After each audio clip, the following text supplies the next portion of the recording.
diagnosticada pues a través de cateterismo cardíaco derecho, con una presión arterial pulmonar media mayor a 20.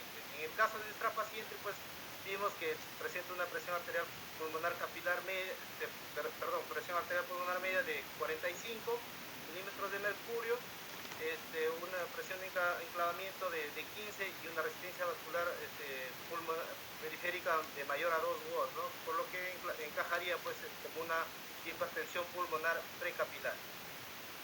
En cuanto a la fisiopatología, pues al haber el cortocircuito de izquierda a derecha, pues va a dar como resultado un flujo pulmonar aumentado, ¿no? Lo que va a ocasionar una disfunción endotelial, un remodelado vascular pulmonar, incrementando pues la resistencia vascular pulmonar. Y finalmente la inversión del cortocircuito, dando como resultado pues más avanzado de esta patología del síndrome de Eisenmenger, ¿no? En cuanto a los medios diagnósticos, pues tenemos exámenes invasivos y no invasivos. Lo que hemos tenido a la mano es la radiografía de tórax, como ya les presenté, la ecografía transtorácica y el cateterismo cardíaco que hemos hecho, la biometría hemática, que como les presenté, la saturación de transferrina, que presenta la paciente el 30%, que nos indica que no hay déficit de hierro, y lo que es las pruebas de función hepática y renal, ¿no? Con una creatinina y una urea dentro de parámetros normales. Como les presenté también en uno de los videos, dentro de los medios diagnósticos, también está indicado pues lo que es hacer la angiografía pulmonar, ¿no? Selectiva. Esta es la mancha capilar normal que debería observarse en un paciente sin hipertensión pulmonar, ¿no? Sin embargo, en nuestro paciente lo que pudimos observar fue esta imagen, ¿no? De árbol de verano, lo que indica pues el estado avanzado, ¿no? Una hipertensión arterial pulmonar severa. En cuanto a los criterios de operabilidad, pues ver si es que el shunt es predominante de izquierda a derecha, ¿no? Y posteriormente pues realizar el cateterismo cardíaco. Y tener como base si es que el índice de resistencia vascular pulmonar es menor a 4 watts y la relación entre la resistencia vascular pulmonar y la resistencia vascular sistémica es menos de 0.3, pues el paciente prácticamente tiene que ser tratado quirúrgicamente, ¿no? Y el manejo estándar luego. Sin embargo, nuestra paciente no cumplía con esos valores, por tal motivo es que se optó por realizar el test de vasoreactividad, ¿no? Ya que presentaba un índice de resistencia vascular pulmonar mayor a 8 y la relación de la resistencia vascular pulmonar con la resistencia vascular sistémica mayor a 0.5, nuestra paciente presentaba 0.7, ¿no? Entonces es necesario hacer el test de vasoreactividad con la finalidad de ver pues el que cumple criterios de operabilidad, ¿no? Para ver si el test de vasoreactividad es positivo, tiene que reducir el índice de resistencia vascular pulmonar a menor de 4. Entonces, nuestro paciente y la resistencia vascular pulmonar con la resistencia vascular sistémica tiene que ser menor a 0.3. En nuestro paciente puede 0.3. Por tal motivo, si este test de vasoreactividad hubiese sido positivo, se hubiese planteado el manejo quirúrgico teniendo en cuenta pues todos los riesgos, ¿no? Y planteando de repente fenestración. Y en este caso el test de vasoreactividad de nuestra paciente ha sido negativo, por lo cual se plantea iniciar la terapia de hipertensión pulmonar y repetir el cateterismo cardíaco, ¿no? Para la finalidad de repetir el test de vasoreactividad.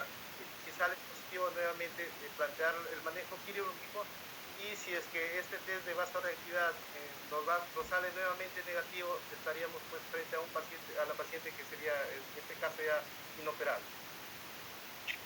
En cuanto al manejo, bueno, se puede considerar el tratamiento farmacológico combinado para los pacientes con síndrome de Eisenmenger, ¿no? Cuando la hipertensión pulmonar es muy avanzada, plantear pues el inicio de un antagonista de endotelina, que puede ser el Bosentan, y pues agregarse posteriormente un inhibidor de la fosfodiesterasa 5, ¿no? En este caso el sildenafil. Bueno, eso es toda la presentación. Dejo abierto la discusión con las disculpas del caso inconveniente que se haya podido presentar. Muchas gracias, doctor. Gracias, doctor Guevara. Interesante el tema. Vamos a dar pase primero a nuestros panelistas que hacen comentarios o preguntas al respecto, por favor, les dan Justo cumpleaños. estamos en el panel. Por favor, los demás podrían silenciar su micro para que los panelistas puedan dar sus comentarios. Doctor Héctor Zapata, Para quedar. por favor, ciérralo. Pero ya no dejan. Muy bien, doctor Benigno, doctor Lora, doctora Lafoy, doctora Nico, si ustedes desean primero participar o hacer algún comentario sobre el caso. Si me traen por ahí un negocio que estoy atrás, me voy.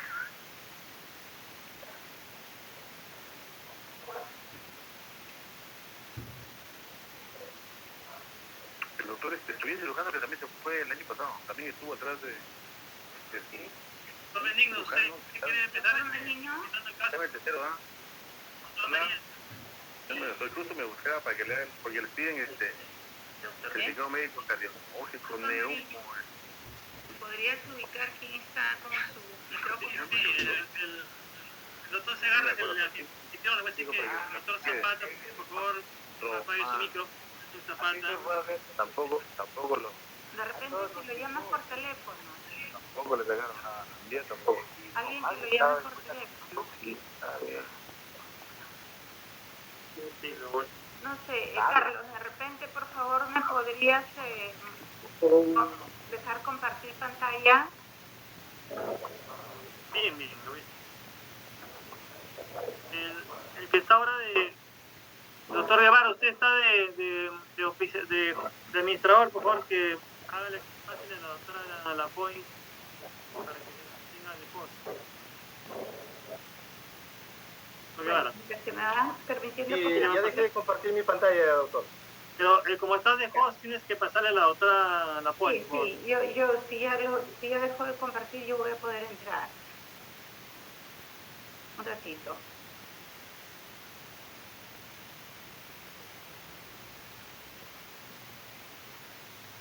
Dice que está inhabilitado. ¿Se escucha? ¿No se escucha tampoco? No, ¿cómo se pide el profesor? Se oye. Se escucha. Okay. Pues sí, le escuchamos a usted, doctora. No me está permitiendo compartir. Dice no se puede poner Carlos porque no es igual. Tienes que poner tu apellido. No importa. Pásale el host a la doctora Lafoy, por favor. Tiene que seleccionar ahí. Doctor, ahorita. Ya, le va a pasar ahorita. Bueno, mientras que me va pasando, quiero felicitar al doctor Mariño en primer lugar por la iniciativa pero principalmente creo que es muy importante que se participe a nivel nacional, ¿no? Y que todas las territorios puedan compartir.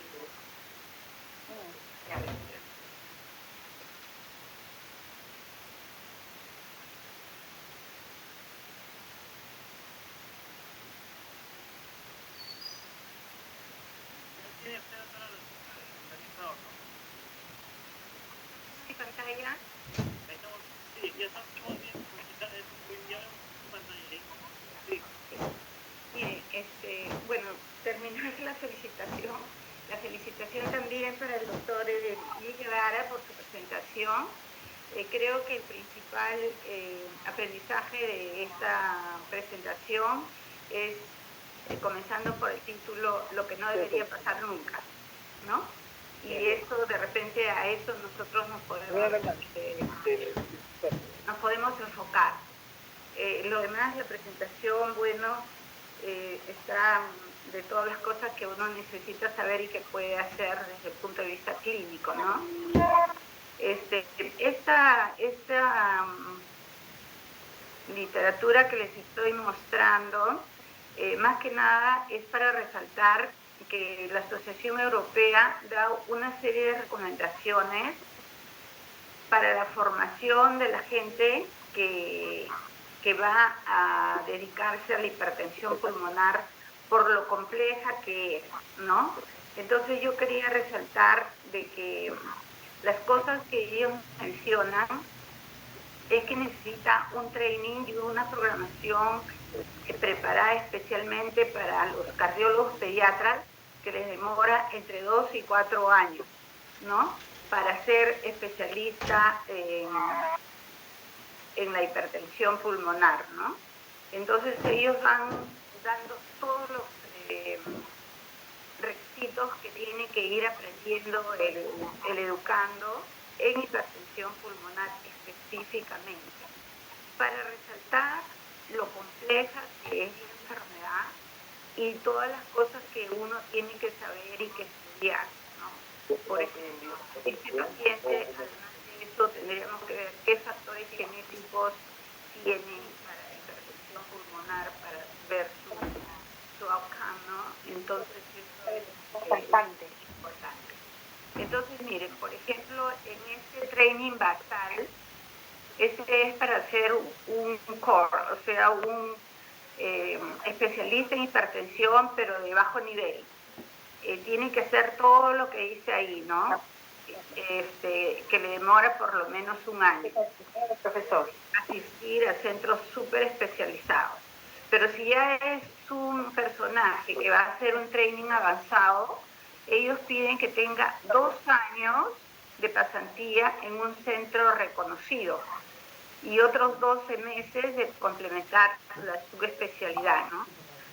Tienen que desarrollar la parte clínica, la parte de hemodinámica, el manejo del ESMO, todos los conocimientos al respecto, ¿no? Y los trainings son súper exigentes.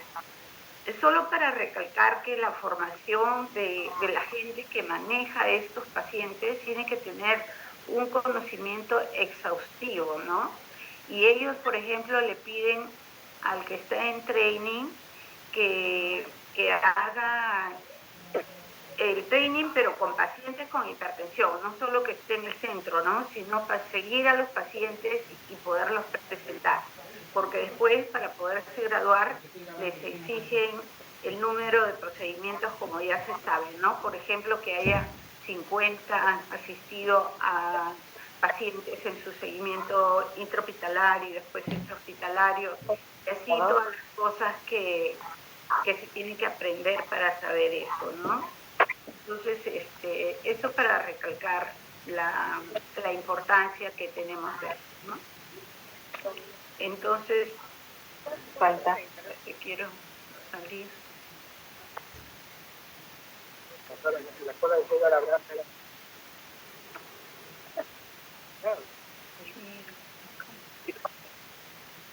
Voy a dejar de compartir, ¿no? ¿Están viendo mi pantalla?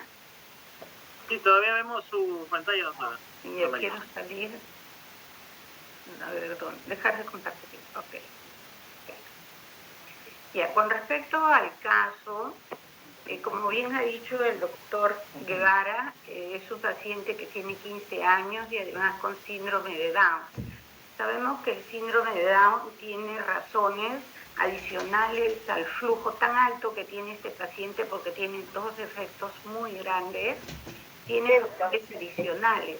Los factores genéticos de inmunodeficiencia hacen que tenga infecciones a continuación y eso hace también que se deteriore su pulmón. Por otro lado, ellos tienen una tendencia a tener adenoides, y la adenoides por sí sola, así no tenga cardiopatía, un paciente con una gran adenoide puede desarrollar hipertensión pulmonar. Y además tienen la macroglosia, que también le produce eso por la hipoxia que produce, ¿no? Porque todo eso lleva a apnea al sueño, que produce hipoxia, y la hipoxia produce la vasoconstricción pulmonar. En este caso, que es un síndrome de Down. Además que se conoce que el síndrome de Down tiene una predisposición genética o motivos que hacen que su vasculatura pulmonar también tenga alteraciones y una sensibilidad para hacer la hipertensión pulmonar, ¿no? Yo creo que haber iniciado el tratamiento con sildenafilo es para darle una mejor calidad de vida y, bueno, ver qué resultados se tiene en el seguimiento. ¿no? Hazlo rápido. irla acompañando para darle un acompañamiento con una mejor calidad de vida dentro de lo que se pueda, ¿no? No sé, por en cuanto yo creo que eso es lo que yo diría. Muchas gracias, doctora María, por su aportación. Bueno, tenemos la doctora Ganico, que también es igual que usted, cardióloga de la clínica, psicoterapista, y el doctor Benigno Reyes, que es hemodinamista, y el doctor López, que es cirujano, así que tenemos, creo, un buen grupo de expertos a propósito de este caso. Quisiera la doctora Ganico, de repente, para su comentario desde el punto de vista clínico. Bueno, ¿me escuchan? Sí, doctora, lo escuchamos bien. Sí, ¿me escuchan? Muy buenas noches. Me da bastante gusto encontrarme nuevamente después de cuánto tiempo. Gracias a la invitación del doctor Mariño y de la Sociedad Peruana de Cardiología, que está dirigida ahora por el doctor Ricardo Segarra. Coincido la doctora María Lapoy de que los pacientes con síndrome de Down tienen problemas y deficiencia en cuanto a su desarrollo y también en su inmunidad, ¿no?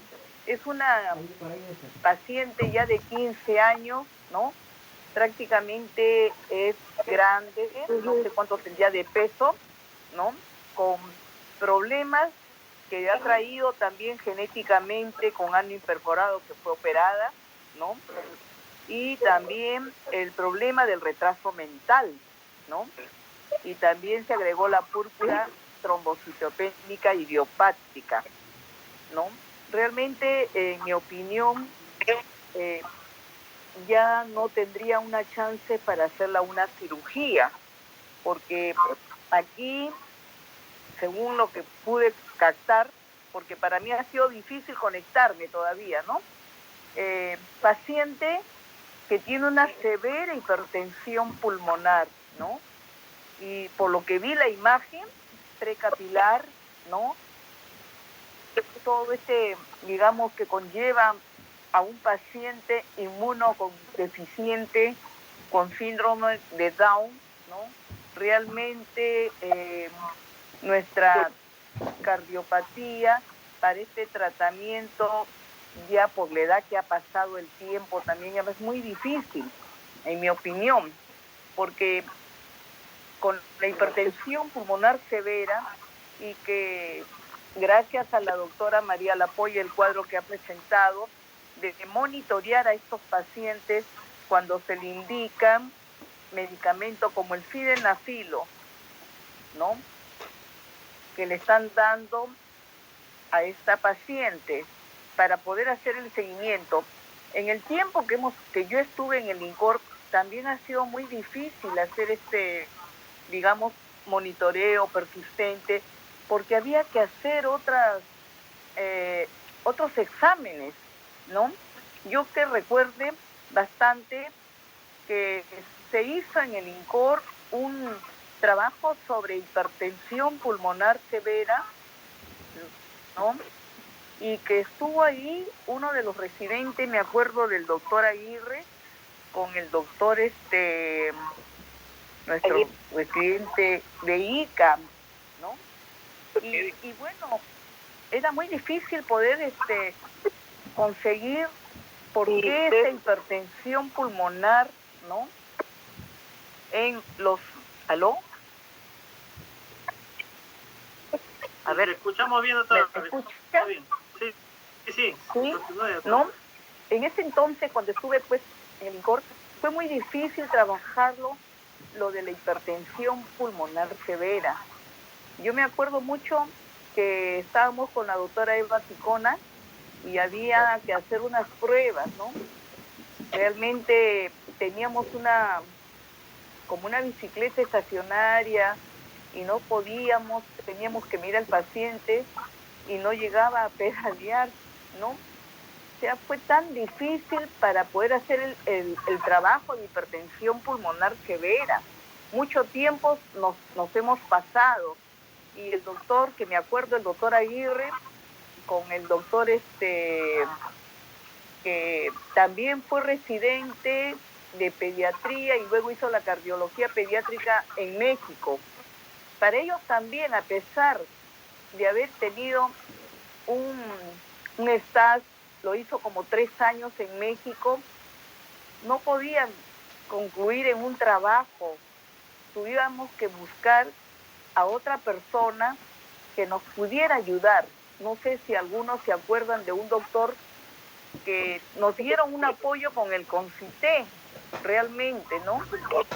Yo creo que el tratamiento que le están dando, al menos Chiclayo, ¿no? El sildenafilo de 12.5 cada 8 horas, me parece, y estoy de acuerdo en que se le debe dar por la hipertensión pulmonar, pero ¿cuál sería, digamos, los otros efectos que va a tener este tratamiento, ¿no? Porque también, según la historia, el plan que están, digamos, es transferir al INCOR para hacer un nuevo cateterismo cardíaco, ¿no? Es lo que pude yo captar, porque como ustedes saben, yo no estoy ahora en mi casa, justamente estaba en otra reunión y trataba de poder comunicarme con el doctor Ricardo Segarra, ¿no? Realmente acá veo que la hipertensión pulmonar, y por la ecocardiografía que le he escuchado, ¿no? Tiene un PCA grande con un sham bidireccional, ¿no? Es una hipertensión muy severa también, ¿no? Con insuficiencia tricuspidia muy leve, pero es con un PCA compatible para una niña, digamos, yo le digo niña porque ya es adolescente, ¿no? Se le puede volver a hacer un cateterismo y volver a discutir este caso, yo pregunto, ¿no? Porque creo que Chiclayo quiere trasladarlo la referencia para el INCOR, para poder seguir el estudio y monitorear esa hipertensión pulmonar, ¿no? Yo quisiera la opinión del profesor Benigno Reyes Vega, que no lo veo mucho tiempo, ¿no? No sé hasta qué punto, digamos, es bueno volver a hacer un cateterismo cardíaco, ¿no? ¿Sí? ¿Tiene que devolver? Sí o no, sí, es un seguro nomás, mientras pague. ¿No? Por la referencia, el plan que ellos tienen, dice hacer un cateterismo y referirlo al INCOR. No, lo que vamos a hacer es... ¿Aló? Lo que pasa es que no estaban los policías y el pendejo ya sabe, pero lo van a chapar. ¿Aló?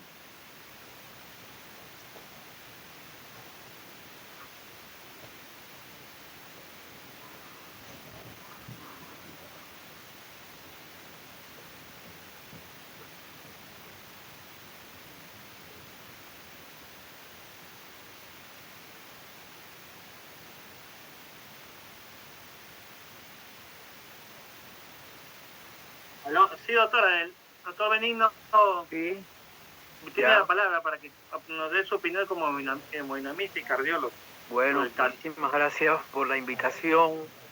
Mi saludo para los amigos que no he saludado todavía. María, hace tanto tiempo que no te veo. Las dos Marías, ¿no? A ninguna de las dos Marías veo por tanto tiempo. Este caso está muy interesante. Este caso es doloroso, como decía María, porque se nos ha hecho hipertenso pulmonar y difícil tratable en nuestra propia vista prácticamente.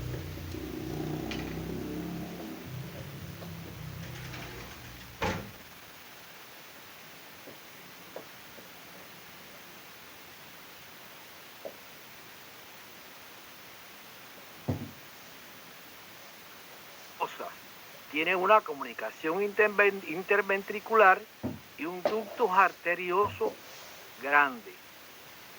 Hay dos cosas que van a la hipertensión pulmonar, más lo que decía María, muy importante, de la obstrucción de vías aéreas superiores y macroglosia. Todos los pacientes con el síndrome de Down, con el esfenoide anormal que tienen, pues tienen obstrucción de vías aéreas respiratorias. Cuando yo era residente de cardiología, trabajaba en un hospital pediátrico haciendo consulta e hice un trabajo con respecto a la adenoiditis. Y las adenoiditis son capaces de desviar, al menos lo que pude hacer yo, porque yo no tenía en ese momento posibilidad de hacer un cateterismo cardíaco a un adenoideo, desviaba los ejes de AQRS a la derecha bastante importante, llegar a 120, 110, que después de operarse evolucionaban normalmente y ese eje desviado a la derecha se volvía normal. Yo eso lo tomé como que era una cosa cierta, que la adenoide y la obstrucción adenoidea produce hipertensión pulmonar. Y estos, los síndromes de Down, pues tienen el esfenoide anormal más la macroglosia. Además de las cosas genéticas que tiene es de inmunidad e infecciones respiratorias a repetición. En este caso hay algún grupo de cosas interesantes, por lo menos que me llamaron la atención a mí. Cuando uno va a hacer un cateterismo cardíaco, por favor recordar que uno tiene que coger las muestras de sangre de la cavidad posterior al lugar donde se hace el cortocircuito. Este cateterismo tiene la dificultad de que yo no puedo sacar exactamente el gasto pulmonar y el cortocircuito que hay a nivel del ductus, porque no me saca nada más que la arteria pulmonar. Si el agujero está entre la aorta y la pulmonar, y con esta pulmonar tan dilatada, usted toma la muestra nada más que en la pulmonar, usted coge el flujo laminar que viene desde la aorta. Entonces tiene que ir a la cavidad posterior, que son las ramas pulmonares, y tomar las muestras de las ramas pulmonares para después poder llegar a hacer un cálculo verdadero de qué es lo que pasa. Yo había visto, y no, como no estaba en la historia clínica, le iba a preguntar, pero después en la presentación lo dijeron. La presión arterial de la niña era por encima de 100. Y ahora durante el cateterismo cardíaco yo veo que la presión bajó. Entonces hay que tener mucho cuidado cuando uno hace un estudio de una hipertensión pulmonar con los anestésicos, porque esta paciente de 100 o de 100 y pico que tenía de presión arterial en la vida diaria, bajó a 70 la presión, casi 30 milímetros de mercurio, y eso es por depresión respiratoria, quizás, o depresión por los anestésicos.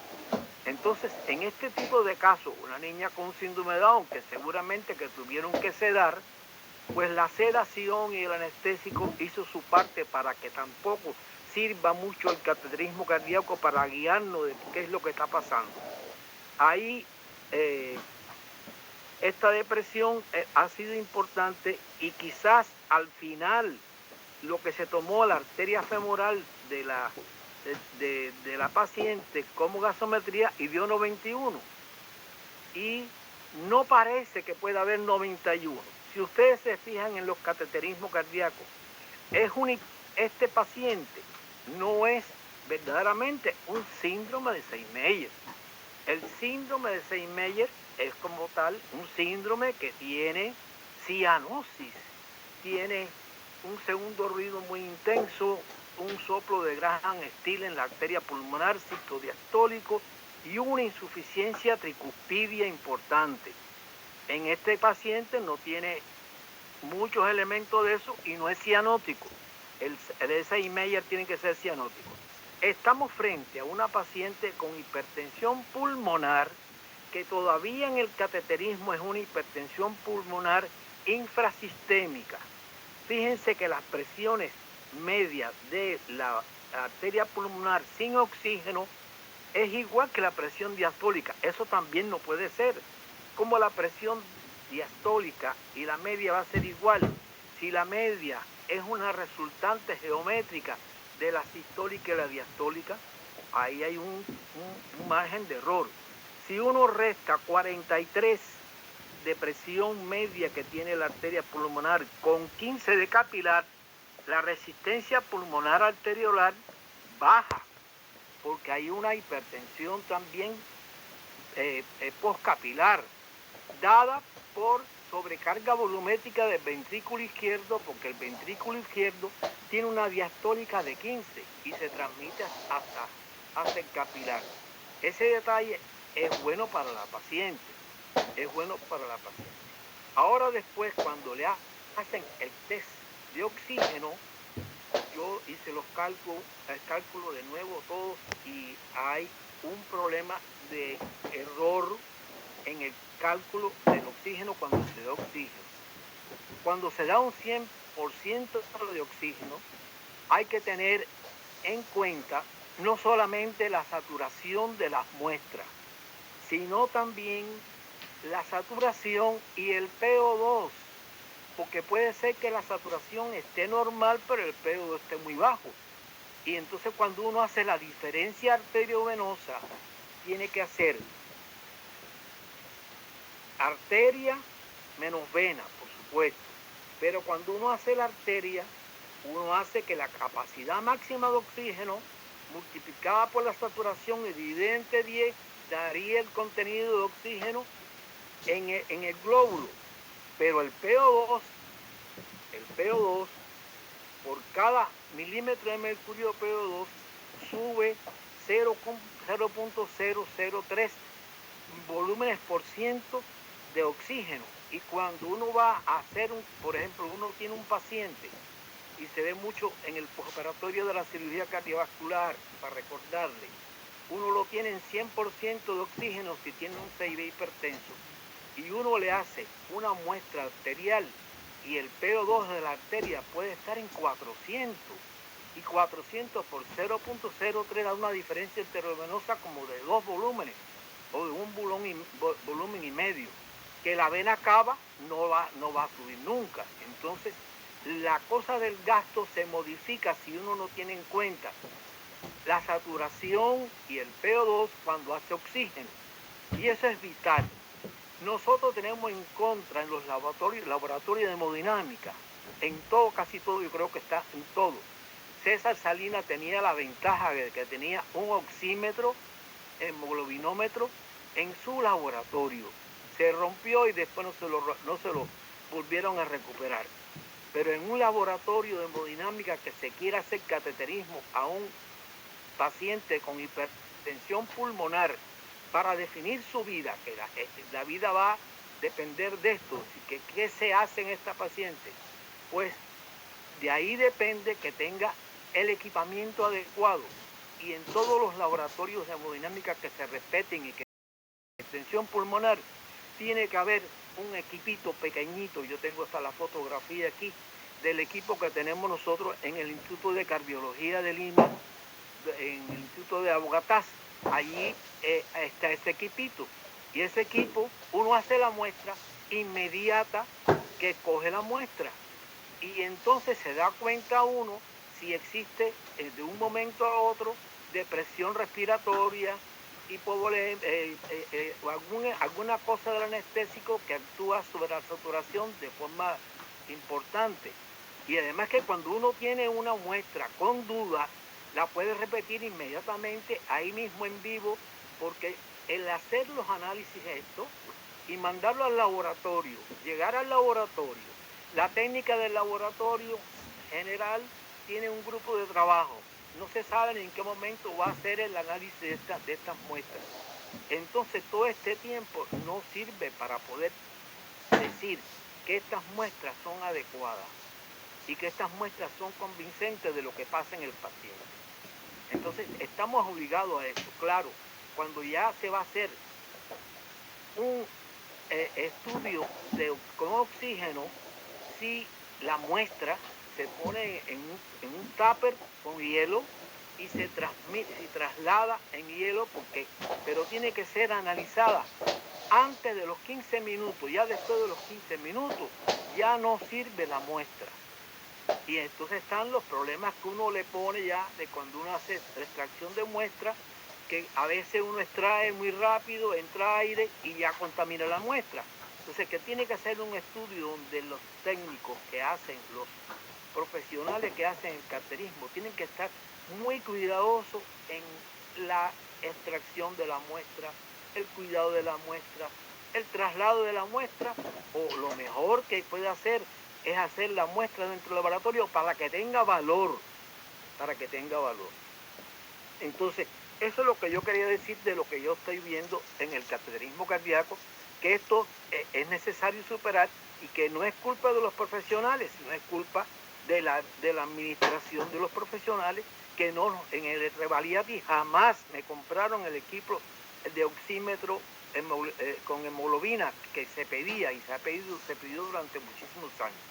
Y en muchos casos pues teníamos que inventar para decidir qué hacer, porque no es bajar del piso 11 al laboratorio que está en el sótano, son bastantes pisos, y cuando usted llega allá abajo las muestras se han pasado ya más de 15 minutos y además el traslado era por mano de una empleada, y la empleada a veces demoraba, hacía otros mensajes y después iba al laboratorio. El caos. Y esto yo creo que le sucede también a los pies del Chiclayo, le sucede, el INCOR tampoco tiene su equipo de este tipo, César lo tenía y ya no lo tiene, entonces que Mariño no lo puede tener ya, pero allí lo había y era muy importante trabajar con ese equipo. Entonces, ahora en particular vamos a hablar de esta paciente. Yo creo que la paciente tiene una hipertensión pulmonar infrasistémica todavía, o igual a la sistémica si queremos ser muy reactivo a que no tener el valor de la presión totalmente aceptado.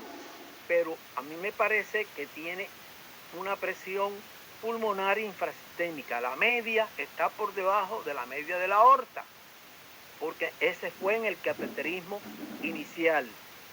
Y después, cuando hay oxígeno, el cálculo no se puede saber cuántas son las resistencias que tiene ese paciente porque no se ha tenido en cuenta el PO2. Pero parece que puede ser que la paciente se le pueda dar la primera opción. El defecto sectario interventricular es bastante grande en el ecocardiograma. Con ese tamaño de CIB, en caso de que fuera la única cavidad que tuviera comunicando el lado sistémico del lado pulmonar y la hipertensión pulmonar evolucione desfavorablemente, no importa, porque el CIB siempre va a ser el escape de este paciente del ventrículo derecho a la pulmonar y no va a ser insuficiencia cardíaca derecha por eso. Y yo creo que a este paciente lo primero que se le puede hacer es por cateterismo, después de repetir los cálculos adecuadamente con las tomas adecuadas y ver el gasto pulmonar, porque parece que el gasto pulmonar por vía del PCA tiene más de 1 litro, tiene por lo menos 2 litros por lo que uno tiene de experiencia de ver el cortocircuito de izquierda a derecha a nivel de la pulmonar cuando hace la inyección en la aorta.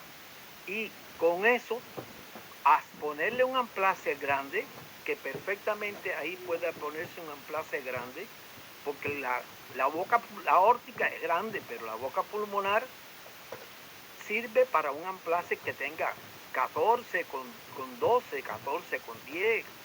Eso todavía se le puede hacer, porque es tipo embudo. Aunque la figura no se ve bien, porque en la imagen lateral se superpone la imagen del ducto con la imagen de la arteria pulmonar, entonces, pero sin embargo se ve como es estrecho desde la pulmonar hacia la aorta que se dilata. No importa el tamaño que tenga en la aorta, eso cabe dentro del ducto, y lo que importa es que tenga el tamaño suficiente para poner una de las bocas del amplacer en la pulmonar y que no sea empujado de la pulmonar para la aorta ni de la aorta a la pulmonar. Yo creo que eso se le puede hacer a ella. Y entonces sí, después con el sildenafilo probar dentro de un mes o mes y medio y hacerse otro cateterismo cardíaco, pero con todas las de la ley, porque si no el cateterismo cardíaco no tiene el valor. Yo les puedo recordar que en Panamá vive un paciente que es veterinario y yo lo vi a los 35 años de edad con un CIB hipertenso y la hipertensión pulmonar similar a la sistémica. Nunca en un CIB vamos a encontrar una hipertensión pulmonar superior a la sistémica, porque el agujero no permite como vaso comunicante que la presión suba más allá de lo que tiene la aorta. Los dos vasos son vasos comunicantes, aorta y pulmonar, y a lo más va a tener la hipertensión pulmonar a nivel sistémico. Este caso tiene todavía infrasistémico. El ductus se le puede reducir. Al bajar el gasto, la resistencia va a bajar más. Y quizás esta paciente puede llegar a hacer una cirugía cardiovascular hasta el CIB. Yo no estoy seguro en eso porque no tengo los cálculos adecuados aquí. Pero ese es un pronóstico que hay que tener en cuenta, porque ella tiene una hipertensión pulmonar también por la obstrucción de las vías aéreas superiores, que no es obstructiva, que no es del punto de vista anatómico. El valor que tiene cuando uno hace una arteriografía distal en la arteria pulmonar es relativo. Eso es una cosa de tipo cualitativa, y entonces en la cualidad uno se puede confundir. Pero cuando hace un análisis cuantitativo, y uno lo puede hacer mejor con un cateterismo que tenga todo lo que tenga que ver, entonces ahí sí puede ser basado. Y el ductus se le puede cerrar, casi se puede decir, Llega a trabajar hoy en independientemente de cómo esté. Entonces, que esta paciente es una paciente muy interesante, muy bueno que la hayan traído, porque esto es una cosa que tenemos fresca y lo tenemos en todos los hospitales donde se hace cateterismo cardíaco del país. No estamos atendidos bien por el MINSA, no estamos atendidos bien por el salud. Nos tratan que no nos dejan hacer ciencia. Tenemos... Hay una voz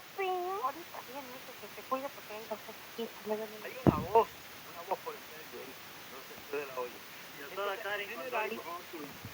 En general, esto es lo que yo quería decir para evitar algunas cosas que hay aquí que crean dudas, y que cuando es una paciente de 15 años con un síndrome de Down, con una edad mental de alrededor de 6 o 7 años, esta niña hay que hacerle cateterismo intubada ventilándose.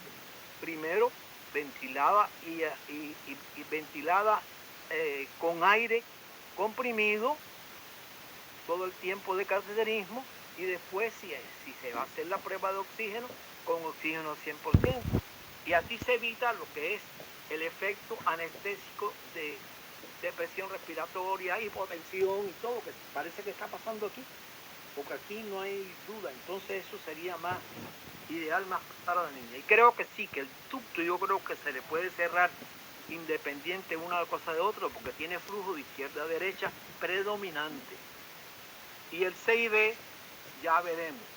Laura sabe que bueno, cuando algunos pacientes se han operado de CIB con hipertensión pulmonar a nivel sistémico, pero con dudas de que va a evolucionar mal, se le hace un parche fenestrado, y es lo mismo que dejarle abierto el CIB. Pero bueno, con eso a veces el paciente evoluciona bien. El paciente que yo le digo de 35 años, en este momento tiene 55 años, está vivo y no tiene hipertensión pulmonar. Y se operó a los 35 años, lo operó Fiore y Orio, cuando yo trabajaba para la Fundación Italiana, que ustedes se acuerdan. Entonces, para ese grupo que yo trabajaba en Cuba, se operó en Cuba con la fundación, y el paciente en la sala operatoria, cuando le tomamos la presión arterial pulmonar directamente con una aguja que se toma durante el postoperatorio, ya cuando el paciente salió de la extracorpórea, la presión de 100 bajó a 30 de sistólica. Y era un paciente que tenía todos los signos de hipertensión pulmonar clínico, a excepto que tenía un retumbo apexiano nada más. Un soplo diastólico apexiano pequeñito ahí que yo le escuché. A veces hay que escucharla bien porque a veces tienen esos retumbos y esos retumbos habla que el gasto pulmonar es más del doble que sistémico y es una cosa que me hizo indicar a mí el cateterismo cardíaco con ese paciente. Eso es lo que yo quería recalcar porque creo que es importante para todos